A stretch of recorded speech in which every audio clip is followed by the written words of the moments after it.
The champagne glass shattered against the marble floor of Toronto's Royal York Hotel. 8-year-old Sophia Harrison clutched her mother's vintage camera tighter as the billionaire woman in the midnight blue gown towered over their table, her voice cutting through the charity gala like ice. "Security should have stopped you at the door," Victoria Ashworth hissed, her sapphire ring catching the chandelier light as she pointed at the little girl. "This isn't a daycare center." What happened next would expose a secret that Victoria had buried for 2 years and change 3 lives forever. The Hope Gala was Toronto's most exclusive charity event, $5,000 per ticket, minimum. The Royal York's ballroom glittered with crystal chandeliers casting golden light across tables draped in pristine white silk. Canada's pharmaceutical elite mingled with politicians and celebrities, their jewelry worth more than most people's annual salaries. The cause was noble, children's mental health services, but the crowd was anything but humble. James Harrison adjusted his borrowed tie for the 3rd time, feeling every thread of his second-hand suit. At 35, he carried himself with the quiet dignity of someone who'd once saved lives as a pediatric nurse at Toronto's hospital for sick children.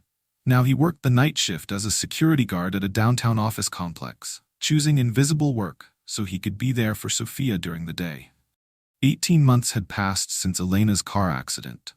18 months since he'd lost the woman who taught him that healing wasn't just about medicine. It was about seeing people's humanity. Beside him, Sophia swung her legs under the chair, too small for the adult-sized furniture. She wore her best dress, a blue one from Value Village that James had carefully pressed that morning. In her hands, she held Elena's vintage Nikon camera, the same one her mama had used to document the stories of refugee children across Toronto. The camera was almost as big as Sophia's torso, but she refused to leave it behind. "Papa," she whispered in her mix of English and Spanish, "why is everyone looking at us?" James squeezed her hand gently. They shouldn't have been there at all. The invitation had come through Mrs. Chen, a volunteer coordinator at the hospital who remembered Elena's work with refugee families. She thought it might help Sophia connect with other children whose parents supported similar causes. But looking around at the sea of designer gowns and $1,000 suits, James realized they were islands in an ocean of wealth. Victoria Ashworth commanded attention the moment she entered any room. Tonight was no exception.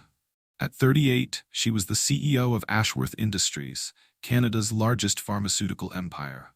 The business press had dubbed her the Ice Queen of Bay Street, and she wore the title like armor. Her midnight blue gown, custom designed in Milan, hugged her figure perfectly. Her platinum blonde hair fell in perfect waves, not a strand out of place despite Toronto's February wind. But it was her eyes that made board members tremble. Ice blue, calculating, and completely without warmth.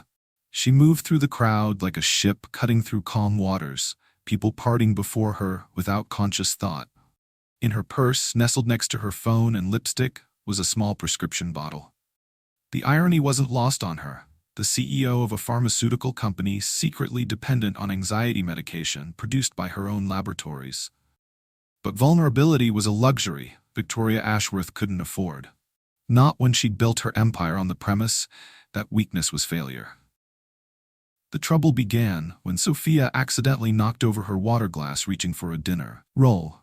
The crystal tumbled, water spreading across the white tablecloth toward the place setting marked V. Ashworth, Table 1. "Oh no, Papa," Sophia gasped, trying to catch the rolling glass. James quickly grabbed his napkin, sopping up the water before it could reach the other place settings. "It's okay, sweetheart. Accidents happen." That's when Victoria arrived. She had been greeting the mayor when someone whispered in her ear about the inappropriate guests at the head table. Her assistants had tried to handle it quietly, but the sight of a small child with a camera at her personal table triggered something cold and familiar in her chest. Control.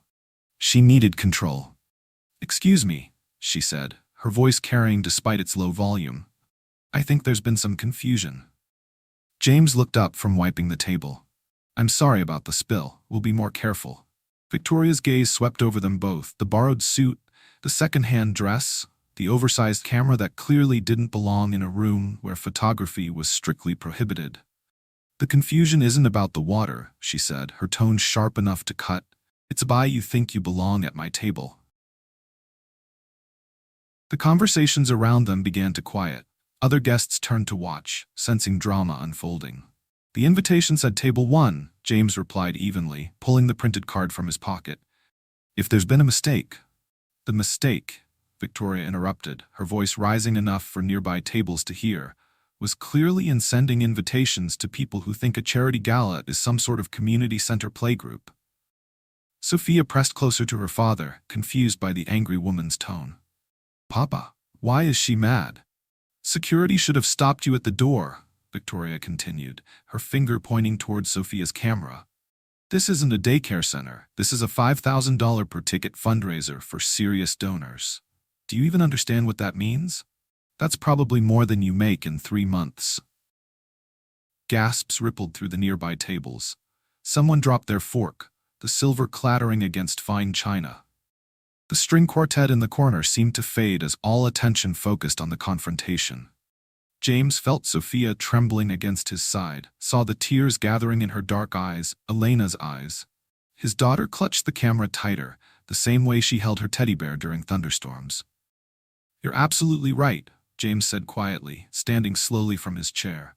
His voice was soft, but something in his tone made the entire section of the ballroom lean in. This is serious. Very serious. He placed a gentle hand on Sophia's shoulder. My daughter is learning what it means to help children in need, just like her mother did. His brown eyes met Victoria's ice blue ones without flinching. My wife Elena used to say that the measure of a person isn't how much they can donate, it's whether they remember what it feels like to need help. The ballroom had gone completely silent now. Even the servers had frozen mid-stride, champagne bottles suspended in the air. You asked if I understand money, James continued, his voice still quiet but carrying clearly across the marble floors. I understand that we spent $200,000 trying to save my wife's life. I understand that I sold everything we owned to pay for treatments that gave us 6 extra months together.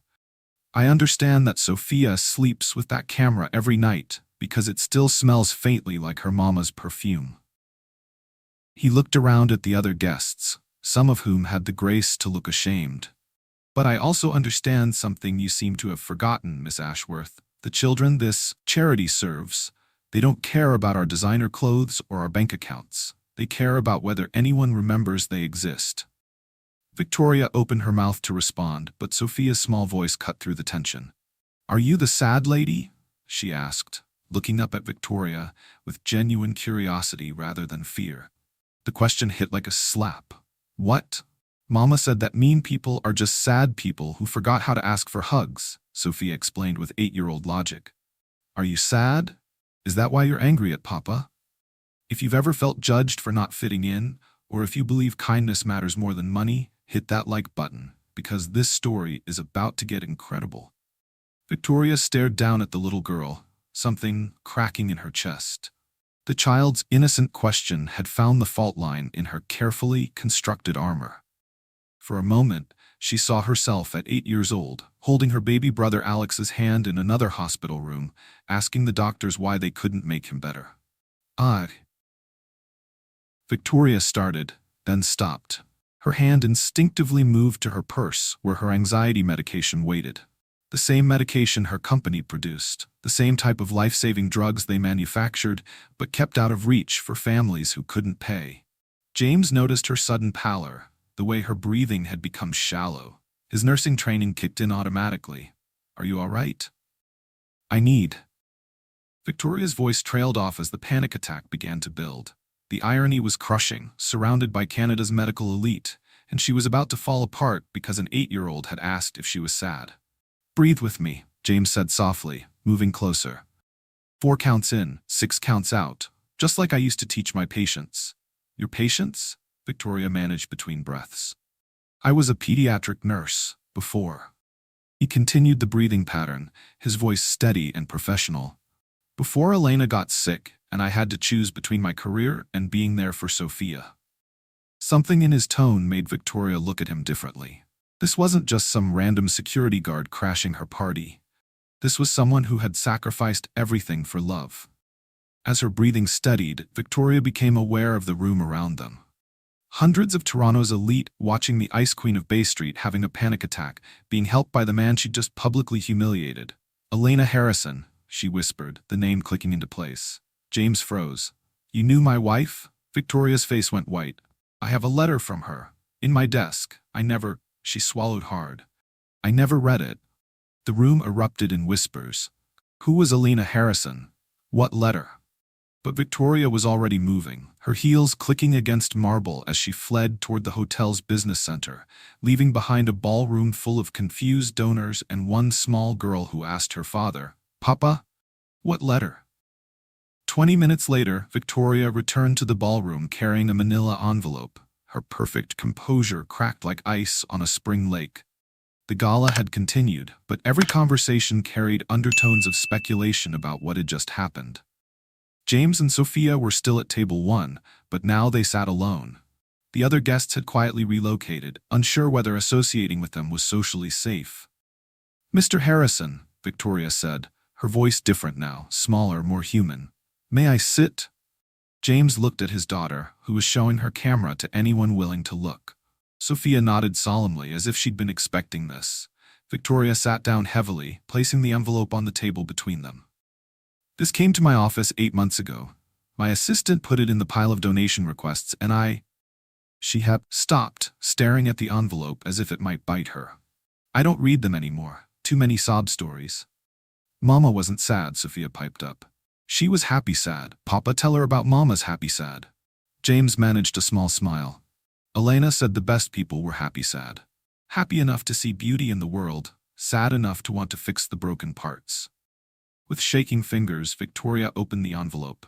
Inside was a 2-page letter in careful handwriting, along with several photographs. She began to read aloud, her voice barely above a whisper. Dear Miss Ashworth, my name is Elena Harrison, and I work with refugee families in Toronto's East End. I'm writing to you not as a stranger asking for charity, but as one person who cares about children talking to another. Victoria's voice caught. She looked up at James. She wrote this while she was sick, didn't she? 3 weeks before she died, James confirmed. She could barely hold a pen, but she insisted on finishing it. Victoria continued reading. I know you must receive thousands of requests, but I'm asking you to consider something different. Not just a donation, but a partnership. There are 43 children in our community who need medication your company produces. Not experimental drugs or rare treatments. Basic medications for asthma, diabetes, infections, things that cost pennies to produce, but dollars they don't have to buy. She paused, looking at the photographs. Children's faces, all of them smiling despite their circumstances. A little boy with an inhaler drawn in crayon. A teenage girl holding insulin pens like flowers. Elena wrote that she knew I'd lost my brother, Victoria said, her voice barely audible. She said she understood what it meant to watch someone you love suffer because the system failed them. The truth hit James like a physical blow. Your brother died from a medication error. Victoria nodded, tears threatening her perfect makeup. Alex was 6, a simple prescription mix-up. Wrong dosage, wrong patient. I was 22, and I swore I'd build a company that would never let that happen again. She laughed bitterly. Instead, I built a company that makes perfect medications that nobody can afford. Sophia had been listening with the intensity only children could manage. Mama helped sick kids too, she said. She said medicine should be like hugs, free for anyone who needs them. Victoria looked at the little girl, seeing Elena's eyes. Elena's compassion reflected back at her. Your mama was right, and I was wrong. She pulled out her phone and made a call, right there at the table. David? It's Victoria. I need you to set up an emergency board meeting for Monday morning. Yes, Monday. We're launching a new program, and I don't care what it costs. Drop a heart in the comments if you think everyone deserves compassion, regardless of their mistakes. But the most shocking revelation was yet to come. As Victoria scrolled through Elena's photos on Sophia's camera, she stopped at one image that made her gasp. It was a picture of a building. Tall, glass, modern. The Ashworth Industries headquarters in downtown Toronto. Sophia, Victoria said slowly, where did you take this picture? That's where Papa works at night, Sophia explained proudly. He keeps the building safe while everyone sleeps. Sometimes I wait for him in the lobby when Mrs. Rodriguez babysits. James felt the blood drain from his face. You're kidding. You work security at my building? Victoria asked, incredulous. Night shift, floors 30 through 45, James confirmed. I had no idea it was your company. The uniform just says Ashworth Security Services. The irony was staggering. For 8 months, James had been protecting the very building where Elena's letter sat unread in Victoria's desk drawer. For 8 months, he'd walked past photos of Victoria in the lobby, never knowing she was the woman who could have helped the children Elena cared about. There's more, Victoria said, her voice shaking. She showed them Elena's final photograph on the camera, a picture of Sophia sleeping, holding a small prescription bottle. What medication is this? James looked closer. Her asthma inhaler. Elena took that picture the night before she died. Said she wanted to remember how peaceful Sophia looked when she could breathe easy. Victoria turned the bottle to read the label. The manufacturer's logo was clearly visible. Ashworth Industries. The medication that keeps your daughter breathing, Victoria whispered, is made in the building where you work to protect my company. Elena knew that. She included this photo for a reason. The connections were too numerous to ignore. Elena's advocacy work, Victoria's unread letter, James working unknowingly at Ashworth Industries, Sophia carrying her mother's camera, documenting the very building where her story might have been different. Your wife orchestrated this, Victoria said with something approaching awe. Even after she died, she found a way to bring us together. Sophia looked up from her camera. Mama says angels send other angels to help people. Maybe she sent us to help you not be sad anymore. Victoria stared at the 8-year-old, tears finally spilling over her carefully applied makeup. Maybe she did, sweetheart. Maybe she did. The transformation began immediately. Victoria excused herself to make more calls, arranging emergency meetings and budget reallocations. James found himself fielding questions from curious gala attendees who wanted to know about Elena's work. But the real test of their newfound connection came an hour later, when disaster struck the Hope Gala in the most unexpected way. Victoria had just returned from the business center where she'd spent 30 minutes on conference calls with her lawyers, frantically restructuring company policies. Her face was flushed with excitement and determination, emotions her staff hadn't seen from her in years. James, she said, sitting back down at their table, I've just approved the largest charitable medication program in Canadian history. 43 children to start, but we're scaling it to serve thousands. Sophia clapped her hands. Mama would be so happy. But their celebration was interrupted by commotion at table 7. An elderly man around 70 was clutching his chest and struggling to breathe. His wife was calling for help, her voice cutting through the dinner conversation. Someone call 911, she shouted. Harold's having an allergic reaction. James was on his feet instantly, his nursing instincts overriding everything else. He rushed to the man's side, quickly assessing the symptoms. Swollen throat, labored breathing, hives spreading across his neck, classic signs of severe anaphylaxis. When did this start? James asked the man's wife while checking his pulse. Just now, after the shrimp course. He's allergic, but he said he was being careful. Victoria had followed James over, her pharmaceutical expertise kicking in. She looked at the man's symptoms and immediately understood the severity. He needs epinephrine now. Without it, she didn't need to finish the sentence. They all knew what anaphylactic shock could do. The ambulance is stuck in traffic. Someone called out. There's a winter storm outside. It could be 20 minutes. 20 minutes was too long. Harold's breathing was becoming more labored by the second. That's when Victoria made a decision that would expose her most carefully guarded secret. She reached into her purse and pulled out her prescription bottle. The anxiety medication she'd hidden from everyone, including her own board of directors. Her fingers trembled as she read the label. This contains epinephrine compounds, she said quietly to James. It's not a perfect match, but the base medication could buy him time. James stared at her. That's your anxiety medication. Yes. Victoria's voice was barely a whisper. For my own company, the irony is almost poetic. The admission hung in the air between them. Victoria Ashworth, the Ice Queen of Bay Street, the woman who projected absolute control and strength, struggled with panic attacks severe enough to require daily medication, and now she was willing to expose that vulnerability to save a stranger's life. "If we use this and it works, people will ask questions," James warned her. "Your secret comes out."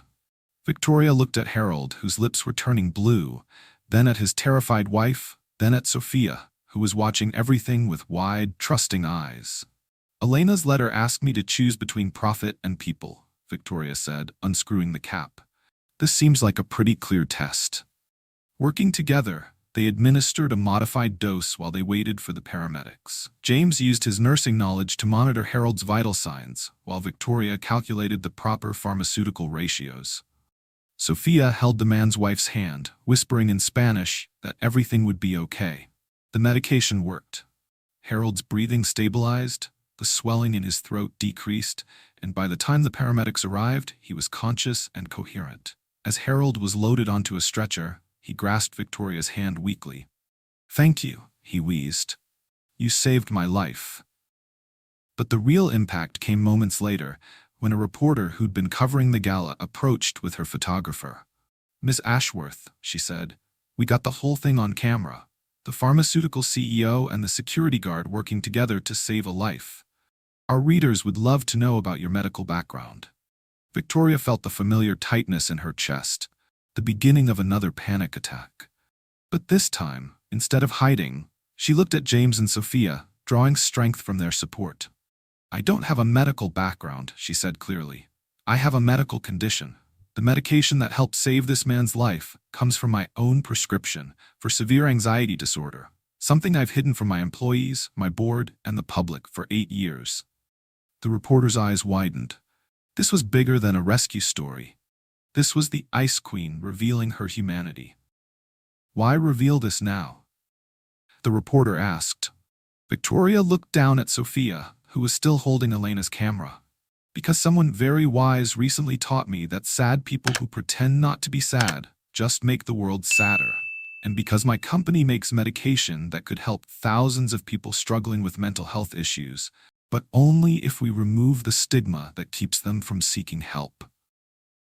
If this gave you chills, smash that subscribe button, because the most powerful moment is still coming. The next morning, Victoria's revelation was front-page news across Canada. Ice Queen's secret battle, CEO opens up about mental health struggle. But instead of destroying her reputation, the honesty transformed it. The Ashworth Industries boardroom had never hosted a meeting quite like this one. It was 8 a.m. on Monday morning, and Victoria sat at the head of the massive conference table, surrounded by 15 of Canada's most powerful pharmaceutical executives. In front of each board member was a copy of Elena's letter and the photographs of the children she'd advocated for. "Ladies and gentlemen," Victoria began, her voice steady despite the magnitude of what she was about to propose, "I'm calling this emergency session to announce the largest policy change in our company's history." The board members exchanged glances. Victoria's weekend revelation about her anxiety disorder had sent Ashworth Industries' stock price into uncertainty. Some saw her honesty as weakness. Others viewed it as revolutionary transparency in an industry built on secrecy. "As you know," Victoria continued, "this weekend's events have brought to light a fundamental contradiction in our mission. We claim to heal, yet we price healing out of reach for those who need it most." Robert Chang, the longest-serving board member, leaned forward. "Victoria, we understand you've been under tremendous stress. Don't." Victoria's voice cut through his patronizing tone like a blade. "Don't you dare suggest that my decision to prioritize patients over profits is a symptom of mental illness. That kind of thinking is exactly why we're failing our mission." She stood and walked to the massive windows overlooking Toronto's financial district. Somewhere out there, James was probably finishing his night shift, unaware that his quiet dignity had started a revolution. "Elena Harrison's letter has been sitting in my desk for 8 months, Victoria said. 8 months while children suffered from preventable complications because they couldn't afford medication we produce for pennies per dose." She turned back to face the board. "I'm proposing the Elena Harrison Memorial Fund, a comprehensive program providing free essential medications to low-income families across Canada. Initial budget, $50 million. The room erupted in protests, board members citing shareholder obligations, profit margins, and fiscal responsibility. But Victoria raised her hand for silence. There's more. We're also implementing a sliding scale payment system for all our mental health medications. No one should have to choose between financial stability and emotional stability, a choice I was privileged enough never to face because I could afford my own company's products. This is financial suicide, declared Margaret Foster, the company's CFO. Our shareholders will revolt. Victoria smiled, the first genuine smile many of them had seen from her in years. Our shareholders will discover that doing good is also good business. The publicity from this weekend has already increased our stock price by 12%. Transparency and compassion aren't weaknesses in today's market, they're competitive advantages. She pulled out her phone and showed them the screen. In the past 18 hours, I've received over 10,000 emails. 96% are positive. Patients thanking us for addressing mental health stigma. Doctors praising our commitment to accessibility. Competitors asking how they can implement similar programs. Robert Chang looked skeptical. And the other 4%? Think I've lost my mind, Victoria admitted. But here's the thing. I have lost my mind. The old mind that saw patients as profit centers. The mind that prioritized shareholders over human suffering. Good riddance. The vote was closer than Victoria had hoped, 8 in favor, 7 against. But it was enough. As the board members filed out, some supportive, others muttering about hostile takeovers and leadership challenges, Victoria remained at the window. She was no longer just the ice queen of Bay Street. She was something more dangerous to the status quo, a CEO with a conscience. Her assistant knocked on the door. Miss Ashworth? There's a James Harrison here to see you. He says you offered him a consulting position? Victoria turned, surprised. Send him in. James entered the boardroom wearing his security guard uniform, having come straight from his night shift. He looked exhausted but determined. I heard about the board meeting on the news, he said. Is it true? The memorial fund? $50 million to start, more if the program succeeds. Victoria gestured for him to sit. But I need help designing it properly. I know how to run a pharmaceutical company, but I don't know how to reach the communities Elena served. That's where you come in. James sat down heavily in one of the leather chairs that probably cost more than his monthly rent. What exactly are you asking me to do? Leave security. Become our director of compassionate care. Design protocols that ensure medications reach the people who need them most, not just the people who can pay the most. Victoria paused. It means being the bridge between corporate policy and human reality. James was quiet for a long moment. Elena always said that healing happened in the spaces between people, the connection between doctor and patient, between community and care. He looked up at Victoria. You're offering me a chance to build those bridges professionally. I'm offering you a chance to make Elena's vision a reality on a scale she never could have imagined. James thought about Sophia, about the children in Elena's photographs, about all the families who faced the same impossible choices he'd faced during Elena's illness. I'll need to hire community liaisons, he said finally. People who understand what it's like to choose between medication and groceries. Done. And I want transparency in our processes. No bureaucratic mazes that discourage people from applying. Agreed. And Sophia comes with me sometimes. She understands this mission better than most adults because she's lived it. Victoria smiled. I wouldn't have it any other way. That afternoon, as news of the Elena Harrison Memorial Fund spread across Toronto, something remarkable happened. Other pharmaceutical companies began announcing similar programs. Social media exploded with stories of patients who'd struggled with medication costs. Mental health advocates praised Victoria's openness about anxiety disorder. But the moment that mattered most happened that evening, when Victoria joined James and Sophia for dinner at their small apartment in Scarborough. It was the first time in 20 years that Victoria Ashworth had eaten a home-cooked meal that didn't cost 3 figures. Sophia had insisted on making spaghetti, like Mama taught me. And as Victoria watched the 8-year-old carefully measuring sauce and stirring noodles, she understood something profound about legacy. Elena's still teaching us, Victoria said quietly to James as they set the table with mismatched plates and paper napkins. Every day, James agreed. Through Sophia's questions, through the children will help, through the connections we make. Sophia looked up from her cooking, tomato sauce on her cheek. Victoria, do you still take the sad medicine? Victoria knelt down to Sophia's level. I do, sweetheart, but it's not sad medicine anymore. It's help me be brave medicine, and now other people won't be afraid to ask for help me be brave medicine too. Sophia nodded seriously. Mama would like that. She always said brave people aren't the ones who aren't scared. They're the ones who are scared but help anyway. That night, after dinner and after Sophia had fallen asleep on the couch between them while they planned the memorial fund's rollout, Victoria looked around the tiny apartment with its thrift store furniture and hand-drawn pictures on the refrigerator. She owned a penthouse worth $3 million, but she'd never felt more at home than she did in this cramped living room that smelled like spaghetti sauce and hope. 3 months later, the Elena Harrison Memorial Fund had provided free medication to over 800 children across Ontario. The program's success exceeded every projection, but more importantly, it had sparked a movement that reached far beyond Ashworth Industries. James Harrison stood at the podium in the same Royal York Hotel ballroom where their story had begun, addressing the Canadian Pharmaceutical Association's annual conference. His title card read, Director of Compassionate Care, Ashworth Industries, but to the audience of executives and industry leaders, he represented something more revolutionary. Proof that empathy and profitability could coexist. 3 months ago, James began, my 8-year-old daughter asked a billionaire CEO if she was sad. That simple question from a child who'd lost her mother exposed a truth our entire industry had forgotten.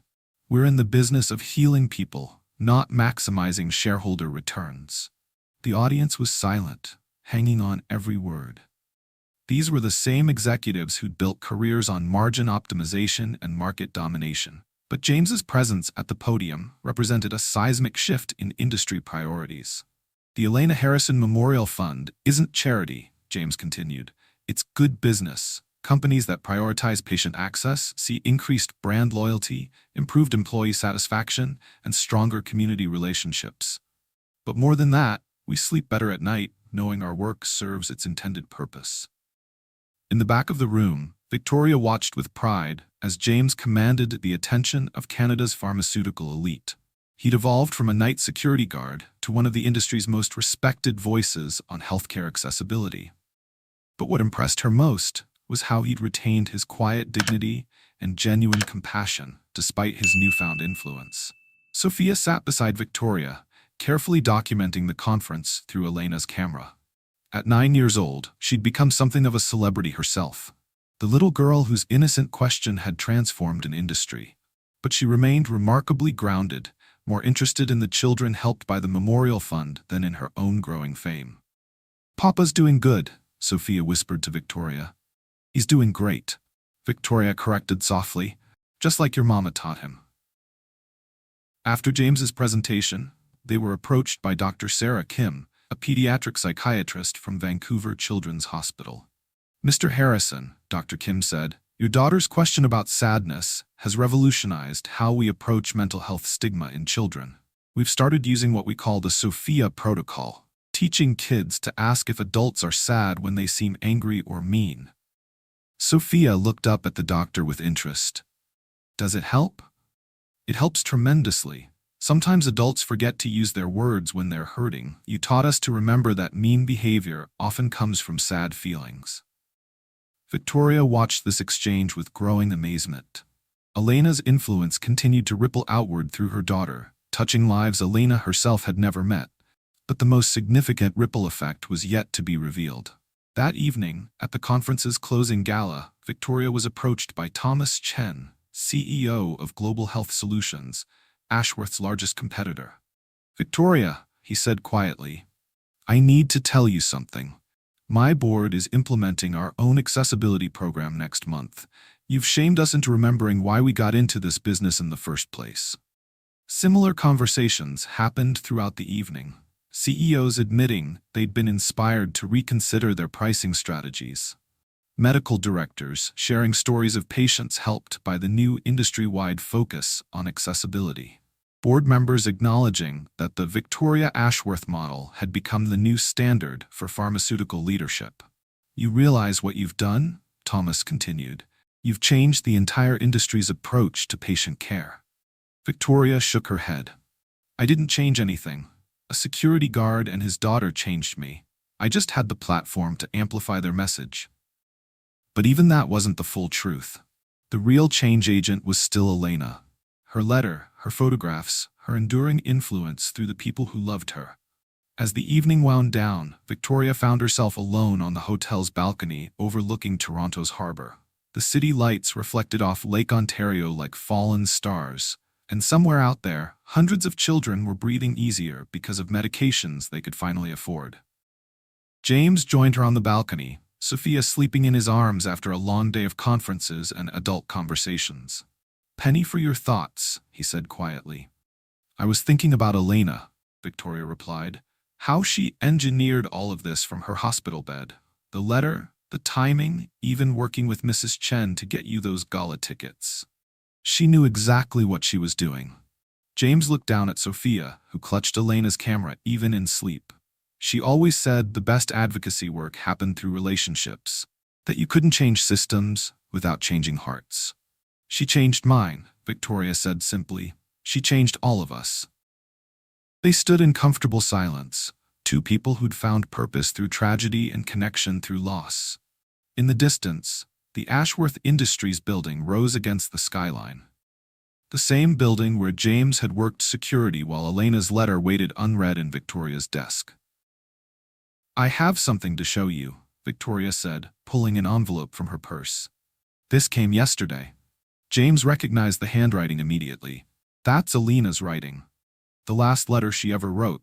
Mrs. Chen found it in Elena's apartment and brought it to me today." With trembling fingers, Victoria opened the envelope. Inside was a single page and a small photograph. "My dearest Sophia," Victoria read aloud, "if you're reading this, it means Mama's letters found their way to the right people. And Victoria has learned what I always believed, that sadness shared becomes healing, and healing shared becomes hope." James's eyes filled with tears as Victoria continued reading Elena's final message to their daughter. "The camera I'm leaving you isn't just for taking pictures, Mija.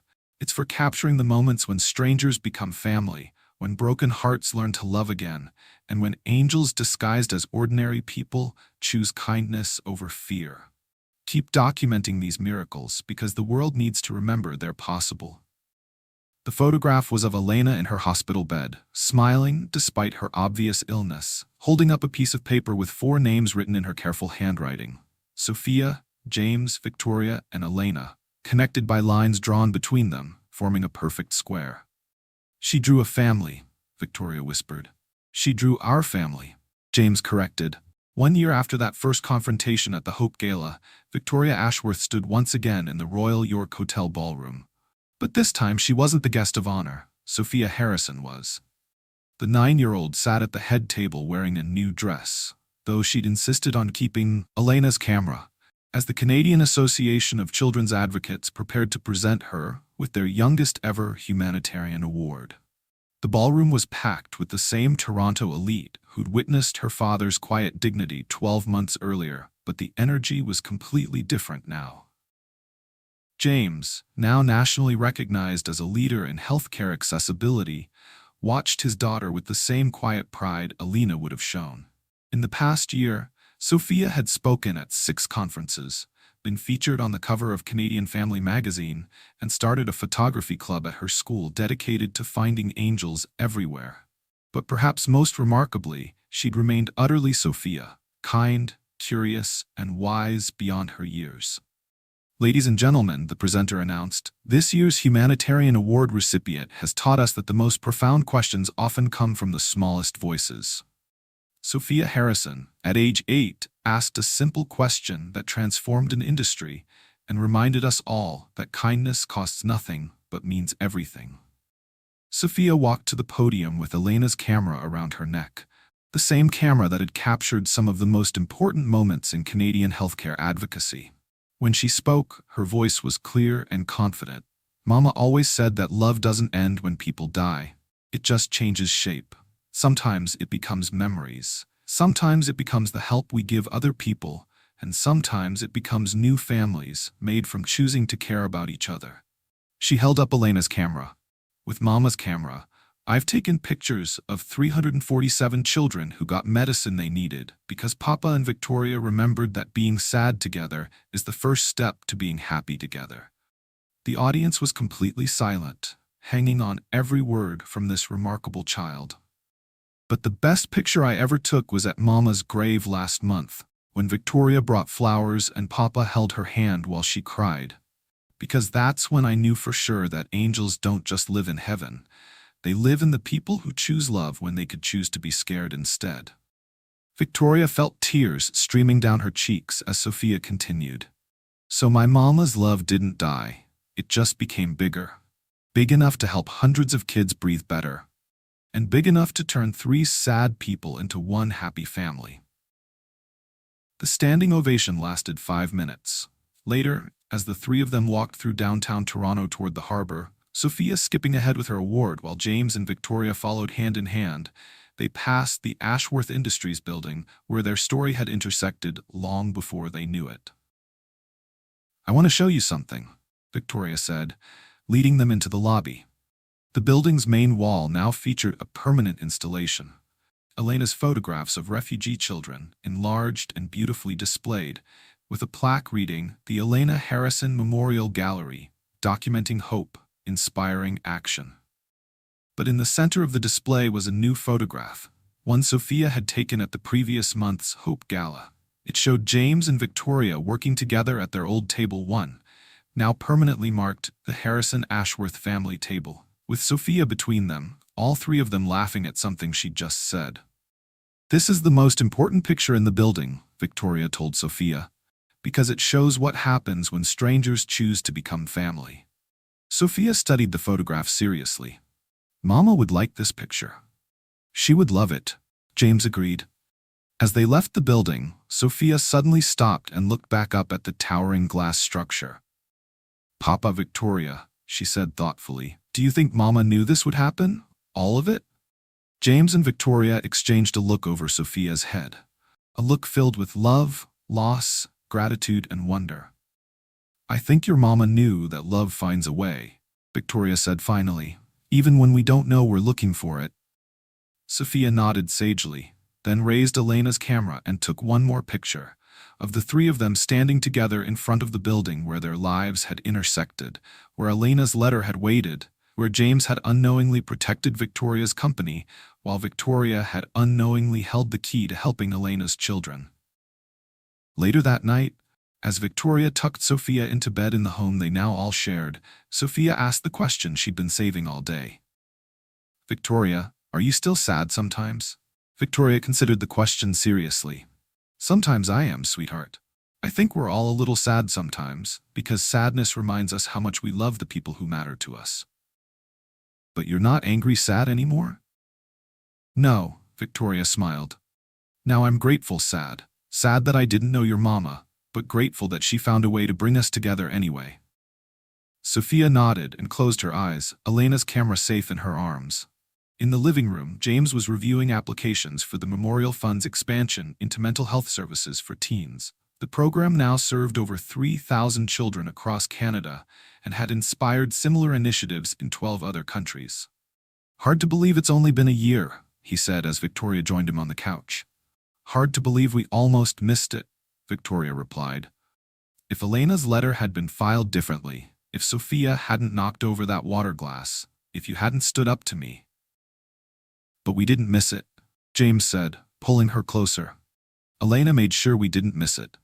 On the coffee table sat 3 items that told their story. Elena's final letter, now framed, Sophia's humanitarian award, and a small velvet box that Victoria had been carrying for weeks, waiting for the right moment.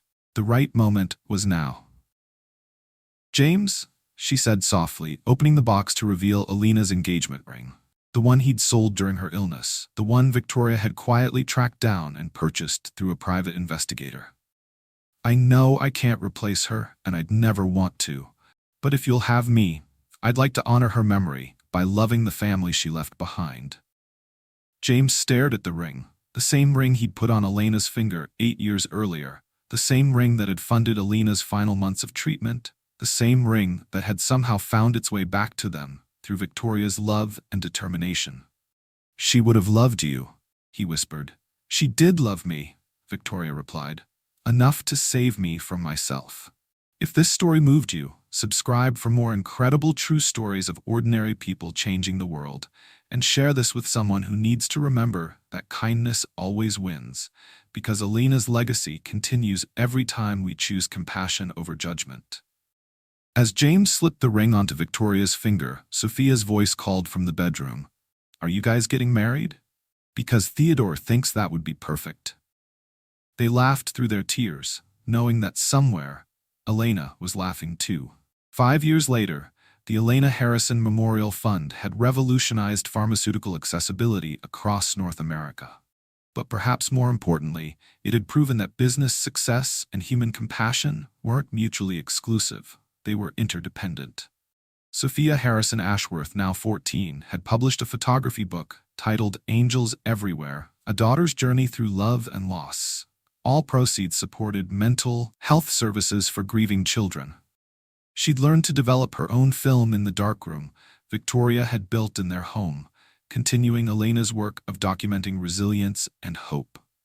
James had been appointed to Canada's National Health Advisory Board and was frequently invited to speak at international conferences on healthcare accessibility. But he still considered his most important job to be Sophia's father and Victoria's husband. Victoria had stepped down as CEO of Ashworth Industries to focus full-time on the Elena Harrison Foundation, which now operated in 18 countries. Her autobiography, The Ice Queen's Heart, How a Little Girl Taught Me to Feel, had become required reading in business schools across North America. But their greatest achievement wasn't measured in awards or recognition.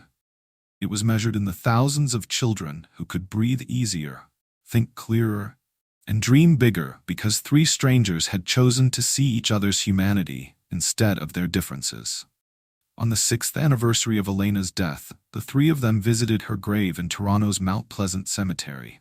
Sophia, now taller than her mother's headstone, placed Elena's camera gently on the marble surface.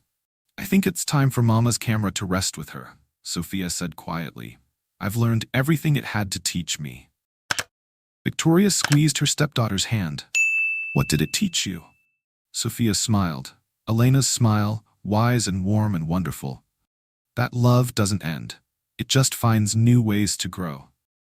In Toronto's Royal York Hotel, they still tell the story of the night 3 strangers became family, proving that sometimes the most powerful medicine isn't in a bottle. It's in the courage to see each other's humanity. And somewhere in the city's East End, children who've never heard of Elena Harrison sleep peacefully tonight because her love found a way to reach them through the lives she touched, the connections she fostered, and the family she brought together across the impossible distance between sadness and joy. The chandeliers still blaze in the Royal York Ballroom. The orchestra still plays. But now they illuminate and accompany a different kind of story. One where kindness conquers cruelty, where vulnerability becomes strength, and where a little girl's simple question about sadness became the answer to healing a broken world. Because sometimes, when you stand up for what's right, the universe doesn't just catch you when you fall. Sometimes it gives you wings.